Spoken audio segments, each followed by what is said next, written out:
Buongiorno, Sejor Agus. Masih ingat nggak nih? Parla Buongiorno. italiano. Oh, buongiorno. Aduh, come stai? Come stai? Bene, bene, grazie. Ya, aduh, seterusnya jangan Pak, saya nggak tahu lagi. Oke, senang Bapak kita bisa berjumpa dan bincang dengan Bapak walaupun hanya secara virtual. Semoga tidak mengurangi semangat dan kegembiraan kami, para panitia juga khususnya para peserta mengikuti acara ini. Nah Pak Agus, acara kita ini kan ada berbincang-bincang ya. Barangkali banyak di antara peserta yang belum Bapak, atau mungkin juga sudah mengenal, mungkin hanya sebatas nama Bapak. Jadi untuk menjawab rasa penasaran para peserta, kami ingin sedikit bertanya nih mengenai latar belakang Bapak. Misalnya, bisa nggak Pak Agus bercerita, Pak Agus lahir di mana, latar pendidikan Bapak, apakah atau masih aktif di gereja, dan mungkin yang lain-lain yang Bapak bisa sampaikan. Silakan Pak Agus. Baik, terima kasih Bu Raini selaku moderator. Selamat pagi para Romo, Bapak Uskup, para suster, para peserta webinar yang terkasih. Pertama-tama saya menyampaikan banyak terima kasih karena pada pagi ini diberi kesempatan untuk sharing, untuk berbagi dengan teman-teman melalui virtual ini.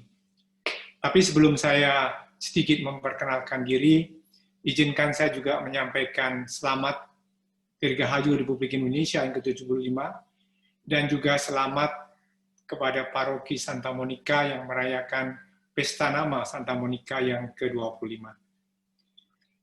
Nah, sekarang sedikit perkenalan. Nama saya sekali lagi tadi disebut Antonius Agus Riono. Saya kecil dan dibesarkan di kota Magelang, belajar dari SD sampai SMA di sekolah Katolik, di sekolah Kanisius Pendowo, SMP Pendowo, dan di SMA Kolese de Brito, dan melanjutkan studi jurusan hubungan internasional di Universitas Gadjah Mada, lulus tahun 1981. Setelah itu 2 tahun kami bekerja di swasta, mungkin ada yang mendengar di antara peserta di Yayasan Prastia Mulia, dan kemudian pada tahun 84 kami bergabung di Kementerian Luar Negeri dan memulai karier di sana sampai tahun ini.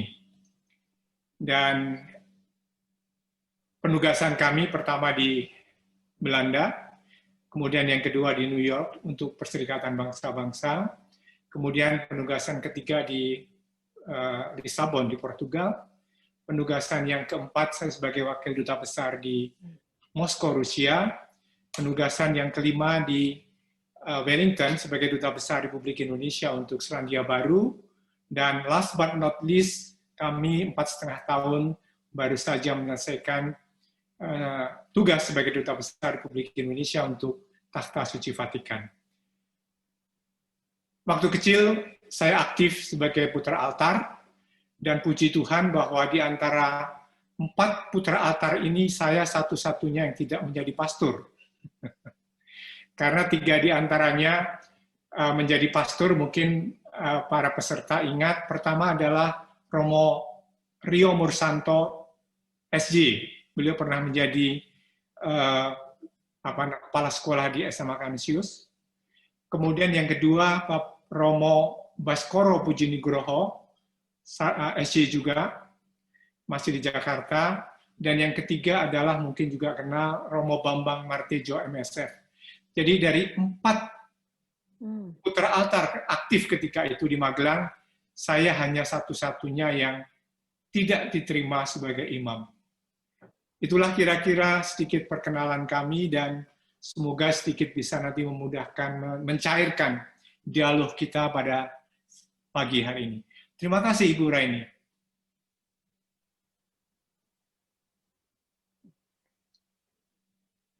Terima kasih Pak Agus, luar biasa ya latarnya.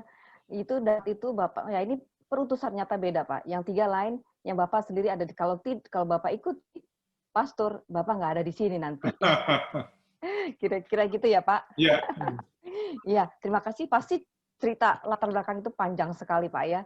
Cuma karena waktu ya, nah buku di belakang bukunya banyak ya. Baik Bapak, sekarang kami ingin mendengar pengalaman Bapak sebagai duta Indonesia untuk Tahta Suci ya. Untuk itu mungkin teman-teman atau peserta ingin melihat benar nggak sih Pak Agus ada di sana gitu ya. Di Vatikan kita lihat tuh ya tayangan foto-foto berikut ini ya. Mungkin bisa juga Pak Agus sambil menjelaskan. Silakan panitia untuk menayangkan fotonya ya. Ini pada tahun Nah, 2016 saya dilantik oleh Bapak Presiden Joko Widodo sebagai Duta Besar Republik Indonesia untuk Tahta Suci. ya, next. Kemudian pada bulan Maret Selanjutnya. tahun 2016, saya berkesempatan menyampaikan surat-surat kepercayaan kepada Bapak Suci Paus Fransiskus yang menandakan dimulainya secara resmi tugas saya sebagai Duta Besar Republik Indonesia untuk Tahta Suci. Next. Nah, setelah menyerahkan surat-surat kepercayaan, dengan rasa gembira saya diterima Bapak Suci Paus Fransiskus ketika itu di ruang kerjanya, dan kami sempat berbincang-bincang kurang lebih 35 menit sampai 40 menit. Next. Nah, pada tahun lalu, kami mendapatkan penghargaan dari Vatikan yang disampaikan oleh seorang pimpinan dari Vatikan yang mewakili Bapak Paus Fransiskus, yang tanda penghargaan ini tentunya sangat berarti bagi karier kami sebagai diplomat Indonesia. Next. Nah, pada bulan Mei tahun 2020, setelah 4,5 tahun saya bertugas sebagai duta besar di Vatikan, saya beserta istri mohon diri pamit kepada Bapak Suci Paus Fransiskus untuk kembali ke Indonesia. Next. Nah, ini mungkin foto yang terakhir yang perlu juga saya share, bahwa pada bulan Januari tahun 2020, saya secara resmi mewakili pemerintah Indonesia menyerahkan undangan kepada Bapak Suci Paus Fransiskus untuk berkunjung ke Indonesia. Dan undangan ini saya sampaikan kepada melalui Sekretaris Negara, Kardinal Pietro Parolin, yang ketika itu menyambut baik dan diindikasikan saat itu bahwa bulan September tahun 2020 Bapak Suci akan berkunjung ke Indonesia. Namun ternyata mulai bulan Februari, Maret, dan seterusnya kita mengalami situasi yang sulit, pandemi sampai saat ini, sehingga rencana kunjungan Bapak Suci yang semula direncanakan bulan September 2020 ditunda. Dan dalam pertemuan kami yang terakhir waktu kami pamitan, dengan senyum yang sangat berwibawa, Paus Fransiskus mengatakan, saya masih ingin mengunjungi Indonesia, tetapi tentunya nanti setelah situasi membaik. Demikian penjelasan sedikit mengenai beberapa foto. Terima kasih. Wow, iya. Wow, boleh dibilang Bapak sangat berkati ya, banget untuk kita ketemu dengan Bapak Paus ya. 35 menit itu luar biasa. Kita 1 detik. Bapak Paus itu rasanya sudah terberkati. Bapak sampai 35 menit. Luar biasa Pak ya. Nah, Bapak kalau boleh kami tanya, bagaimana situasi masyarakat Indonesia di sana, khususnya umat Katolik di Italia? Kira-kira bagaimana Pak di sana? Terima kasih. Jadi perlu saya sampaikan bahwa masyarakat Indonesia yang di bawah perlindungan Kedutaan Besar Republik Indonesia untuk Tahta Suci Vatikan, mereka mayoritas adalah rohaniwan dan rohaniwati. saat ini atau ketika kami meninggalkan Vatikan, jumlah pastor, suster, bruder, frater yang berada di Italia itu 1.600 dari sekitar 80 kongregasi. Dan itu menjadi menjadi mitra kami untuk bersama-sama satu pro eklesia, bagaimana mereka hidup menggereja, tadi disebutkan bagaimana menjadi 100% Indonesia. Dan yang kedua, dari sisi kami ingin mendorong mereka memotivasi para rohaniwan-rohaniwati Indonesia di Italia untuk 100% Indonesia. Dan ini sudah kami bangun bersama-sama, sehingga kami merasakan para suster, para romo pastor, para bruder, frater, mereka tetap menjadi Indonesia dan tetap menjadi warga Katolik yang 100%. Jadi dengan segala problematika yang ada, karena tidak mudah tentunya para romo atau suster yang ada di sini tentunya bisa memahami. Kami hampir seminggu sekali, 2 kali selalu kontak melalui telepon dengan para suster, para romo, dan kadang-kadang mereka juga galau manusiawi ya, menceritakan kesulitan kehidupan mereka di tengah di biara dan sebagainya. Tetapi tugas saya adalah membagi dan memberi kekuatan kepada mereka.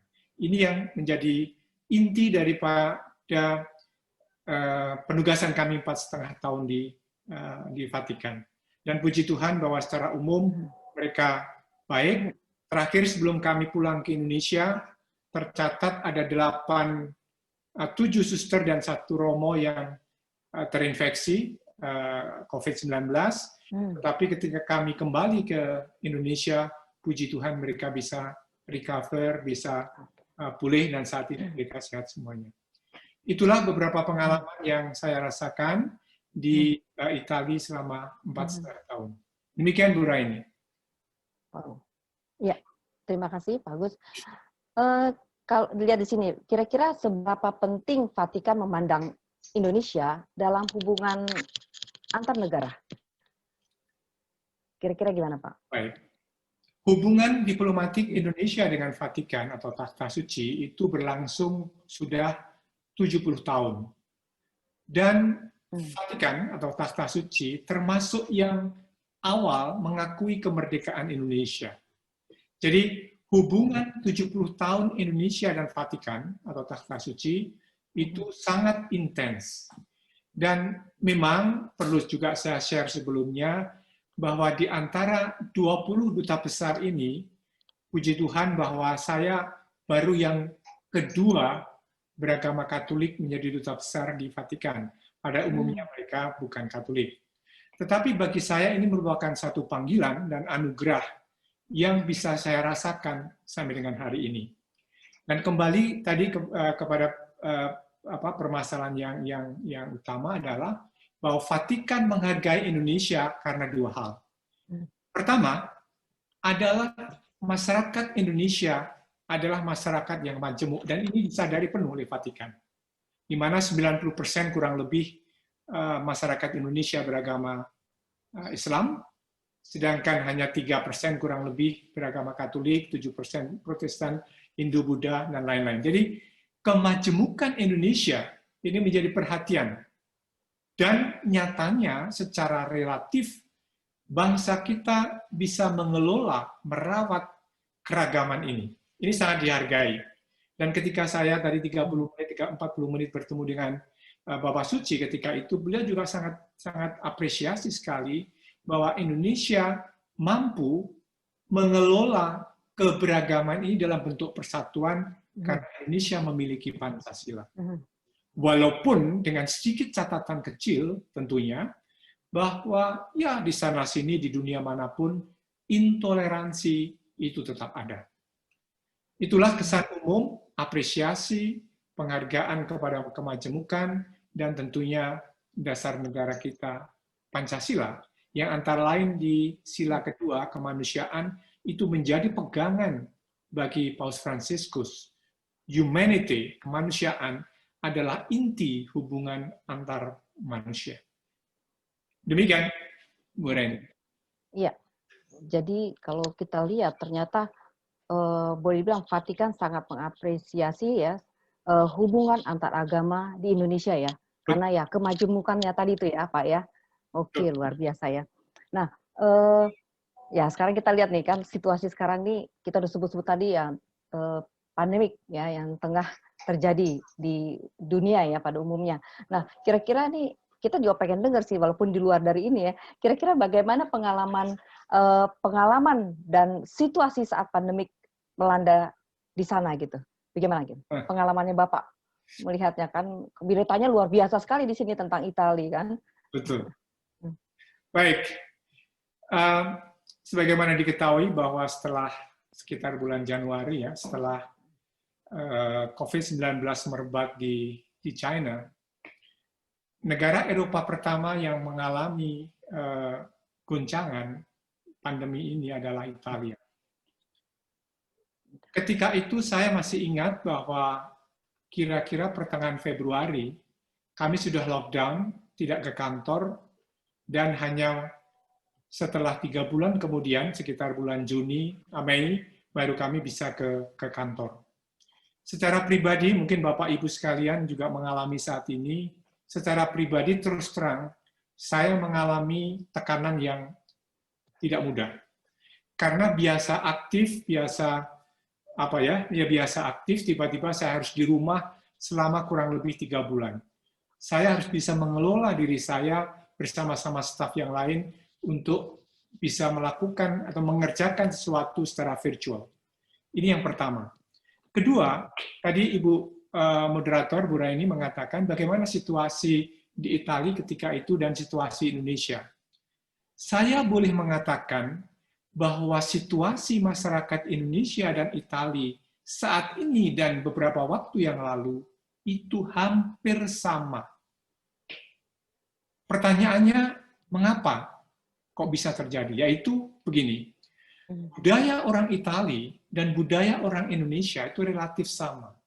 Mereka senang berkumpul, senang ngobrol bersama sebagai bagian untuk membagi kebahagiaan. Orang Italia sama. Kalau di bar dan di mana-mana mereka senang makan sama-sama. Dan seperti yang saya lihat dalam 1-2 bulan di sini, kadang-kadang mereka lupa untuk menggunakan masker atau mask. Mereka lupa kadang-kadang menjaga jarak dan sebagainya. Itu yang hampir sama antara Italia dan Indonesia. Dan budaya orang Italia, mohon maaf saya sedikit menyinggung dengan budaya orang Jawa pada umumnya, hampir sama. Mangan ora mangan angger kumpul. Makan atau tidak makan itu tidak penting. Yang penting adalah bisa berkumpul. Ini budaya yang ada di dalam mindset budaya kita yang berpengaruh kepada merebaknya pandemi, dan ini perlu kita sikapi dengan hati-hati.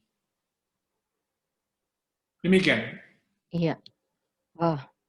Ya kita tahu Bapak setelah dibuka PSBB, wah langsung meningkat Pak ya pandemi ini ya, virus ini langsung merebak kemana-mana, dan ternyata bersamanya adalah bahwa kita senang ngumpul gitu ya, ngumpul orang ngumpul, istilahnya orang Jawa itu, kumpul makan orang mangan asal ngumpul, ya. Makan gak asal ngumpul ya. Oke Bapak. Nah setelah Bapak mengakhiri tugas Bapak di Tahta Suci, kira-kira ada pesan nggak ya dititipkan oleh Bapak Fransiskus untuk Indonesia? Ya, ada satu pesan yang beliau sampaikan adalah, yang kedua, ada dua. Yang pertama adalah jaga atau rawat keberagaman Indonesia. Dan yang kedua adalah tentunya hargailah orang lain atas dasar kemanusiaan atau humanity. Itu pesan beliau yang akan saya camkan dan saya terapkan dalam kehidupan sehari-hari. Demikian. Menarik Pak ya, apa yang Bapak sampaikan. Cuma ya sayang kita pengen dengar cerita panjang. gitu, tapi sayang waktu terbatas. Karya selama kurang lebih 4,5 tahun ya Pak, 4,5 tahun di negara tahta suci ini, Bapak pasti bisa melihat ada persamaan, ada perbedaan dari dua negara ini ya. Vatikan, kami ingin tahu kira-kira hal apa ya, kira-kira apa yang harus dilakukan oleh umat Katolik. Baik, secara singkat kami ingin memesankan, karena Bapak Uskup Subianto menekankan pada aspek gereja, saya lebih menekankan kepada aspek negara. Saya hanya ada pesan 3 untuk umat Katolik yang hadir dalam webinar ini. Yang pertama, yuk kita bersama-sama mengenali sejarah kembali tentang Indonesia. Pendekatan historis. Kita harus tahu siapa pendiri bangsa kita, apa dasar negara kita, dan bagaimana kita ke depan. Ini yang pertama, pengenalan historis, sejarah. Yang kedua, kita juga harus mengenal betul secara sosiologis, kerakyatan kebangsaan kita adalah majemuk. Tidak ada pihak manapun yang memaksakan diri agar kita itu pro patria, mengabdikan diri kepada negara tanpa menyadari atau tidak mungkin tanpa menyadari kita adalah bangsa yang majemuk atau plural. Dan yang terakhir, yang sangat penting adalah, yang juga tidak kalah pentingnya, umat Katolik di Indonesia, saya harapkan memahami betul mengenai konstitusi. Jadi tadi yang pertama adalah aspek historis, kedua aspek sosiologis, dan yang ketiga adalah aspek konstitusional. Kita punya Undang-Undang Dasar 45, kita punya Pancasila. Yuk bersama-sama kita pertahankan dasar negara ini sebagai bagian dari kontribusi pengabdian umat Katolik kepada negara dan bangsa Indonesia yang kita cintai. Demikian. Ya, terima kasih Pak Agus. Ini luar biasa jadi 3 ya. Nah, saya ulangi kembali, pengenalan historis, terus secara sosiologi, dan terakhir memahami atau memahami konstitusional ya Pak ya. Betul. Wow, gampang diingat tapi nanti mungkin sulit dilakukan ya. Harus berusaha. Ya, baik Bapak. Nah, ini pertanyaan terakhir, mungkin Bapak akan kami ingin lebih berpanjang lebar bicaranya, ingin banyak masukan dari Bapak. Jadi mungkin Bapak Agus punya pesan-pesan khusus kepada umat Katolik Paroki Serpong Gereja Santa Monica, dan juga sekaligus pesan-pesan untuk umat-umat yang lain yang mengikuti acara webinar ini. Silakan Bapak Agus. Jadi sekarang saya serahkan ke Bapak Agus. Boleh izinkan kami menyampaikan pesan baik kepada warga umat Santa Monica di Serpong maupun kepada seluruh peserta webinar. Saya hanya ingin memberikan pesan dari hati yang paling dalam, satu saja. Yuk umat Katolik dimanapun kita bersama-sama bergandengan tangan, merangkul komunitas umat dari agama lain untuk membangun kebersamaan. Jadi kita bersama-sama jangan eksklusif hanya aktif di paroki atau di keuskupan saja, tetapi membuka diri kepada komunitas umat lain, terutama umat Muslim tentunya yang mayoritas, juga kepada umat Kristen Protestan, kepada umat Hindu-Buddha, untuk gandengan tangan bersama-sama membangun Indonesia menuju Indonesia yang lebih maju atas dasar di dalam Negara Kesatuan Republik Indonesia atas dasar Pancasila. Itu saja, Ibu Moderator, pesan saya ke umat Katolik. Terima kasih. Ya, terima kasih. Ada lagi mungkin yang Bapak ingin sampaikan? Cukup. Saya ini cukup sampai sini.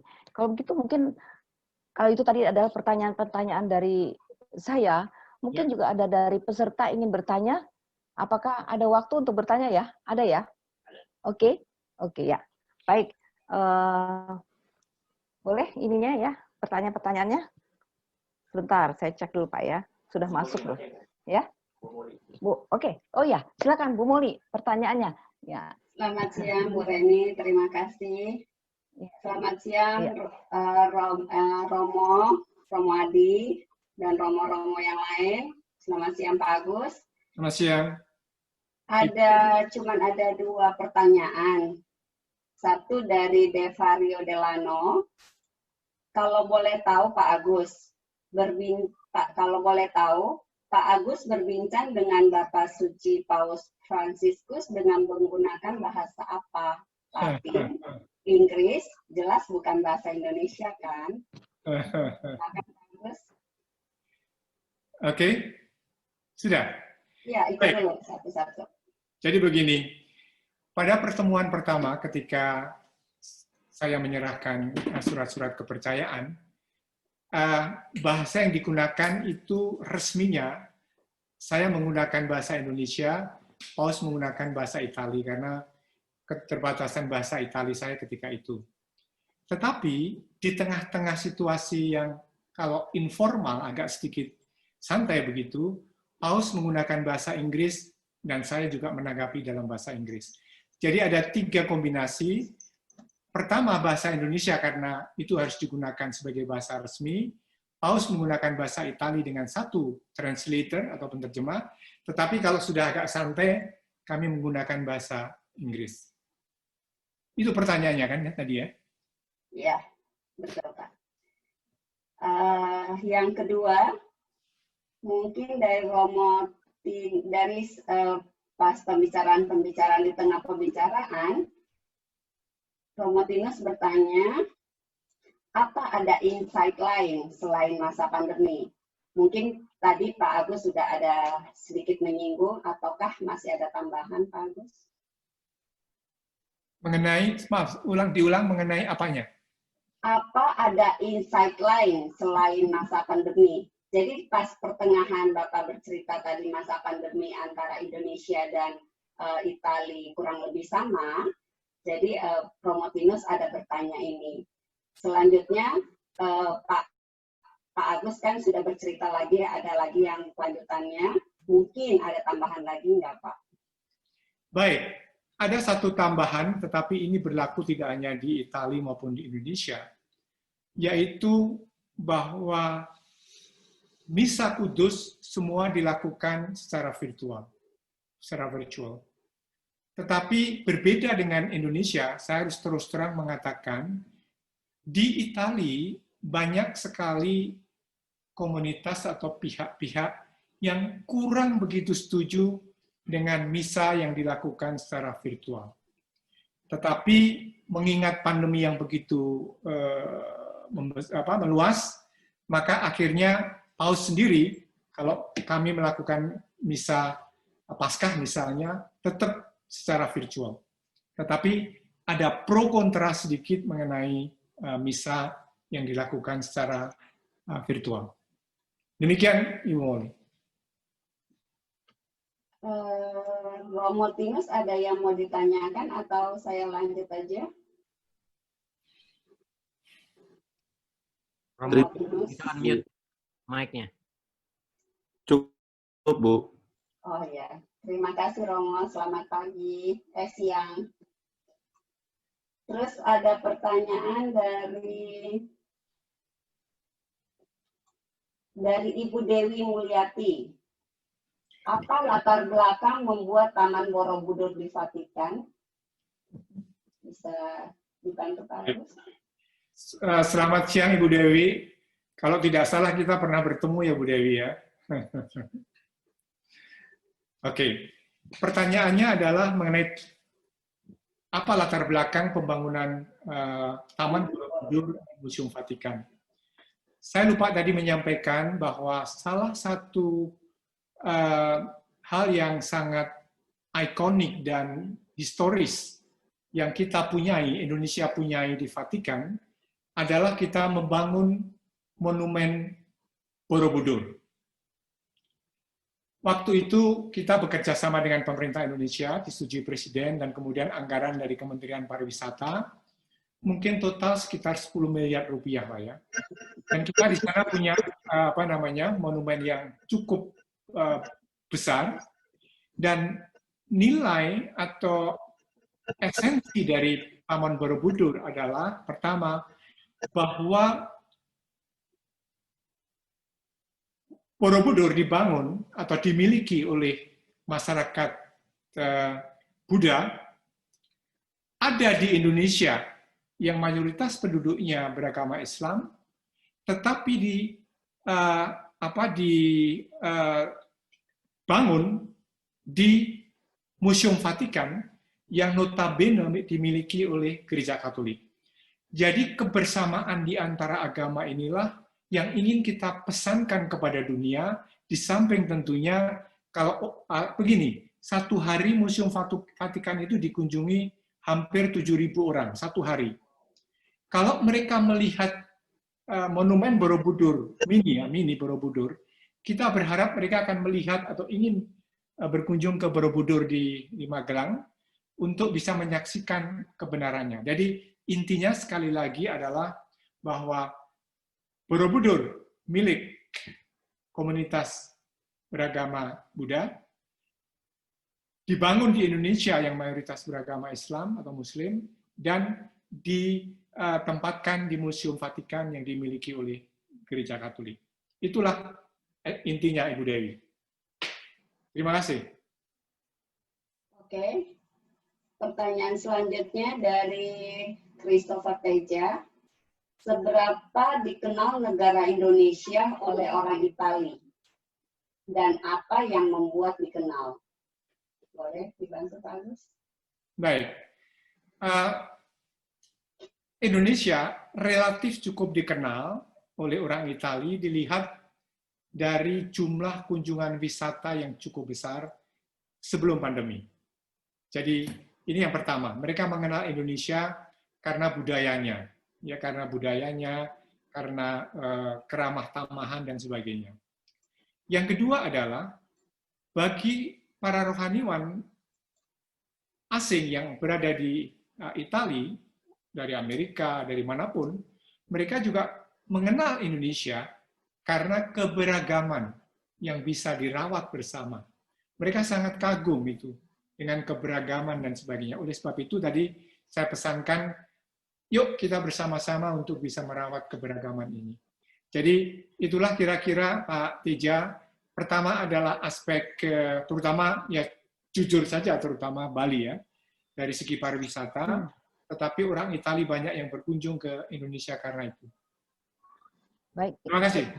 Ini ada pertanyaan yang bagus juga. Ini saya lihat ada beberapa yang bagus. Ternyata makin lama makin banyak nih Pak. Banyak ini banget di bawah nih. Lama-lama makin banyak. Ini Pak pertanyaan cukup baik ya. Ini pertanyaan seperti ini dari Ibu Maria Emma Lestari Lamanepa.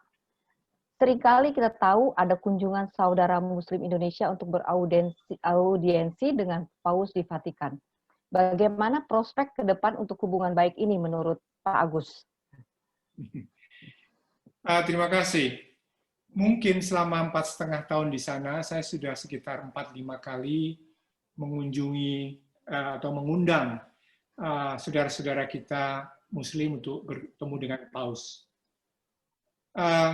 Terakhir sebenarnya kami juga terus terang saja sudah mengundang Wali Kota Bekasi untuk berkunjung dan sudah ada persiapan, tetapi ternyata ada pandemi. Hal yang tidak pernah saya lupakan minimal ada satu contoh ketika kami mengundang pengurus besar Nahdlatul Ulama untuk berkunjung ke Vatikan dan bertemu dengan Paus. Sayang tadi kami tidak menayangkan foto pimpinan Nahdlatul Ulama, tetapi Paus sangat menghargai komunitas Nahdlatul Ulama Indonesia. Demikian juga sebaliknya, saudara-saudara kita dari Nahdlatul Ulama juga sangat apresiasi menghargai Paus. Ini suatu bentuk kerjasama, dan saya juga sudah titipkan kepada pengganti saya untuk ke depan sering mengundang komunitas Muslim atau Kristen, Protestan, bahkan beberapa pendeta gereja Kristen juga kami undang ya, bukan hanya yang Muslim, untuk bisa berkunjung ke ke Vatikan. Masih berapa?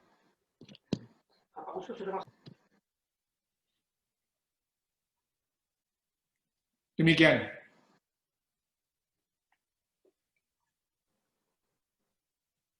Baik, ini juga ada lagi, ini mungkin saya gabungkan ya, ini tadi,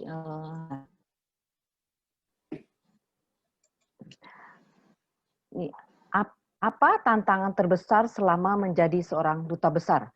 Hal apa kira-kira yang paling berkesan untuk Bapak? Apakah mengalami, saya gabungkan dua pertanyaan soalnya mirip seperti itu kira-kira kan. Baik. Jadi saya harus jujur mengatakan tantangan yang terbesar yang betul-betul mendasar tidak ada ya. Puji Tuhan bahwa saya bisa. Halo, bisa mendengar? Bisa mendengar? Bisa Pak, masih jelas. Ya. Tantangan yang terbesar bisa. relatif tidak ada. Puji Tuhan bahwa saya bisa mengelola segala permasalahan selama 4,5 tahun. Tetapi yang paling berkesan adalah secara pertama, secara pribadi saya berkesempatan untuk bertugas dan kemudian bertemu dengan para pimpinan gereja Katolik di pusat dunia di Vatikan secara pribadi.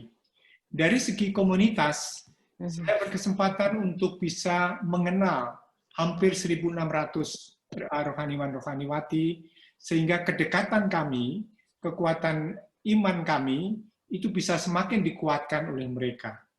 Tetapi dari segi keindonesiaan, pengabdian, kontribusi kepada negara, saya bisa menularkan kepada mereka. Dan kembali kepada kata kunci tadi, 100% Indonesia, 100% Katolik. Kenapa ini bisa terjadi? Karena kita sedikit banyak, walaupun hubungan ada pemisahan ya, antara gereja dengan negara, walaupun saling berkaitan dan berhubungan, tetapi relatif ada pemisahan sehingga kami bisa mengembangkan 100% gereja, 100% Katolik. Ini pengalaman yang kedua. Dan pengalaman secara nasional adalah kami bersama-sama komunitas agama lain bisa membangun Monumen Borobudur di Museum Vatikan dan juga memberikan kesempatan kepada komunitas agama lain untuk bisa mengenal gereja Katolik dan bertemu dengan Paus Fransiskus. Ini yang paling berkesan selama bertugas di sana. Demikian, Ibu. Ya, ada pertanyaan lain lagi dari Bu Molly? Waktunya masih cukup, Pak. Apakah? Masih oke. Masih ya. Banyak sih, tapi yang banyak pengen tahu aja nih, Pak. Pak Agus, tim duta besar dari Indonesia untuk Tahta Suci beranggotakan berapa orang? Pak Agus, saya baru tahu dari cerita Bapak kalau di Dubes untuk Vatikan baru 2 orang yang beragama Katolik. Apakah bukan syarat utama Dubes Vatikan adalah yang beragama Katolik? Dengar ya Pak Agus ya? Sorry, saya gabungin beberapa ini karena pertanyaannya kemungkinan nanti Pak Agus akan jawab bisa jadi barengan. Lupa nanti saya. Saya jawab dulu ya. Oke, silakan. Jadi yang pertama jumlah staf kami yang diplomatik memiliki status diplomatik 5 orang, dan yang non diplomatik atau kita menyebutnya pejabat setempat atau lokal itu ada 7 orang. Jadi total 12 orang.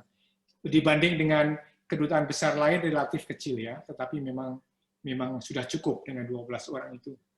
Kemudian yang kedua, pertanyaannya kenapa saya terus terang saja tidak tahu jawaban persis ya, ini tergantung hak prerogatif Presiden ketika itu, tetapi sejak zaman Presiden Soekarno, Presiden Soeharto, Presiden Habibie, dan sebagainya, memang mayoritas mereka beragama, hanya sekali tahun 1997, kami kenal tuh Pak Roni, dia beragama Katolik, dan kemudian saya yang kedua, dan puji Tuhan bahwa pengganti saya nanti juga beragama Katolik. Mungkin yang beragama Katolik tidak berarti lebih pintar, lebih hebat, enggak ya. Tetapi mungkin personal attachment atau hubungan pribadinya mungkin lebih dekat ya dengan para pastor, para pimpinan di Vatikan. Itu saja. Ya. Oke. Baik, ini ada satu pertanyaan yang cukup menarik juga Pak, dari Bapak Alex Plate. Pak Agus, saya setuju dengan Bapak bahwa umat Katolik tidak boleh eksklusif dalam kehidupan sosial kemasyarakatan dengan agama yang lain. Menurut saya, ada sebagian umat Katolik kelihatan terlalu primordial. Dan Sarah, bagaimana menurut Bapak? Pak Alex, ini pertanyaan yang sangat dalam ya, dan saya terus terang aja termasuk yang mempelajari secara mendalam, tetapi tentu tidak bisa saya buka di forum yang umum begini, Bu. Ya. Tetapi apa yang disampaikan Pak Alex tadi benar, bahwa eksklusivisme itu hampir ada di setiap agama. Dan saya merasakan sebagai sejak kecil beragama Katolik sampai sekarang, saya merasakan itu ada. Prosentasenya berapa soal penelitian, tetapi setiap agama ada eksklusivisme. Nah, konflik, friksi di antara komunitas masyarakat di dunia ini yang saya pelajari, salah satu faktor penyebabnya adalah karena eksklusif. Eksklusif karena agama, eksklusif karena ras, eksklusif karena etnis, dan sebagainya. Mungkin kalau Bapak Ibu baca tulisan saya di Kompas, mungkin setahun yang lalu, saya menulis mengenai eksklusivisme orang Eropa saat ini yang didasarkan kepada etnis. Kalau tidak kulit putih, no. Walaupun tidak semua begitu. Nah, atas dasar pengalaman yang saya alami di Eropa khususnya, saya ingin umat Katolik harus inklusif, terbuka, tidak eksklusif. Yuk kita bergandengan tangan, yuk kita berangkulan dengan siapapun juga atas dasar nilai-nilai kemanusiaan. Terima kasih Pak Alex, saya diingatkan untuk itu. Alex Platin, terima kasih. Baik, wow, itu perlu penjelasan cukup panjang ya, tapi mudah-mudahan Pak Alex Plate dan juga para peserta, walaupun singkat dijelaskan oleh Pak Agus, bisa mendapatkan intinya ya Pak ya. Oke, masih ada lagi pertanyaan? Ini ada lagi pertanyaan. Ada dua penanya yang menanyakan yang pengen tahu banget untuk urusan kehidupan anak muda di Italia. Dan kehidupan dalam keterlibatan hidup menggereja termasuk menanamkan benih panggilan. Gimana tuh Pak? Apa hanya orang tua aja yang datang ke gereja? Baik, jadi saya juga harus jujur mengatakan bahwa kalau saya ke gereja sebelum pandemi di Italia pada umumnya, di Roma khususnya, setiap gereja hanya dihadiri mungkin kalau pakai persentase 30% kursi yang terisi. Kehidupan agama, khususnya agama Katolik di Italia saat ini mengalami penurunan. Dan sebagian besar yang hadir di misa atau kegiatan adalah orang-orang tua. Saya tidak tahu persis karena saya 4 tahun terakhir tidak banyak atau belum banyak ke gereja. Silahkan Bapak Ibu sekalian melihat sebelum pandemi bagaimana kehadiran kita. Tetapi sedikit saya share mengenai sejarah ya, bahwa dalam kehidupan manusia selalu terjadi kalau di Indonesia yang saya sebut sebagai cycle of life, jadi putaran kehidupan, perubahan selalu terjadi pada setiap antara 20 tahun. Sekarang pertanyaan kita untuk gereja Katolik adalah, apakah setelah 20 tahun kita mengalami masa memuncak, kita akan hadapi masa-masa yang sulit khususnya untuk kaum muda. Saya tahu bahwa tidak mudah menanamkan hal ini, saya pun juga melakukan hal yang tidak mudah pada anak-anak saya, tetapi menjadi tantangan kita bersama, yuk kita hidupkan, kita motivasi generasi muda kita untuk tetap mengembangkan, meningkatkan gereja Katolik. Demikian Ibu Molly. Iya. Ada lagi? Masih bertanya? Bentar, kita cek dulu ya. Ini ada beberapa. ini ada yang bertanya apakah ada bedanya nggak Dubes Itali dengan Dubes Vatikan katanya. Oh iya, jadi untuk pengetahuan umum kita bersama, ibu sekalian, suster, memang kadang-kadang banyak teman pada confuse. Di Italia ini ada dua duta besar. Duta besar pertama adalah duta besar Indonesia untuk Italia yang berpusat di Roma. Saat ini duta besarnya adalah Ibu Esti Mayani, kakak Nungki ya, kebetulan dia lulusan dari Santa Ursula. Sedangkan kami atau saya adalah duta besar Indonesia untuk Takhta Suci, yang betul adalah Takhta Suci. Tetapi karena orang mungkin agak bingung dengan Takhta Suci itu mana, ditambah Vatikan, Takhta Suci Vatikan. Jadi di seluruh Italia ada dua duta besar dari Indonesia, duta besar Indonesia untuk Italia, dan duta besar Indonesia untuk Vatikan. Hanya dengan satu catatan, untuk rohaniwati itu menjadi tanggung jawab saya. Bukan tanggung jawab Dubes RI untuk Italia. Dan tentunya setelah kami banyak bergaul dengan para romo, suster, bruder, frater, sedikit banyak orang berdosa seperti saya bisa sedikit tambah suci. Ya. Ya. Semoga menjawab ya. Nah, baik, masih ada kayaknya ya? Sudah ada? Habis pertanyaan? Ternyata sudah cukup jelas semua ya. Oke. Sepertinya sudah cukup jelas semua. Terima kasih banyak. Waduh, ini boleh dibilang kalau bahasa Italinya grazie mille ya. Grazie mille ya. Itu artinya terima kasih banyak ya Pak ya. Sama-sama. Iya. Yeay, belajar sedikit. Grazie mille. Ya. Jadi terima kasih banyak untuk Signore Agus ya, atas pengetahuan dan pesan luar biasa yang kami boleh terima dari Bapak. Tadi pertanyaan-pertanyaan banyak sebenarnya Pak. Cuma ada beberapa yang terpaksa harus kami tidak kami ajukan ya. Nah, nanti malah jadi panjang gitu. Dan kami berharap semoga apa yang tadi Bapak sampaikan ya juga dari pertanyaan-pertanyaan itu bermanfaat bagi kami semua ya, khususnya terutama bagi para peserta. Kami berharap semoga Bapak selalu diberi kesehatan dan kekuatan dan boleh terus dipakai Tuhan untuk berkarya bagi bangsa, negara dan gereja. Amin. Tuhan Yesus selalu memberkati Bapak dan keluarga. Iya. Ya, kita apresiasi untuk Bapak Agus dengan acungan jempol kita, 2 jempol kita. Yeay. Terima kasih.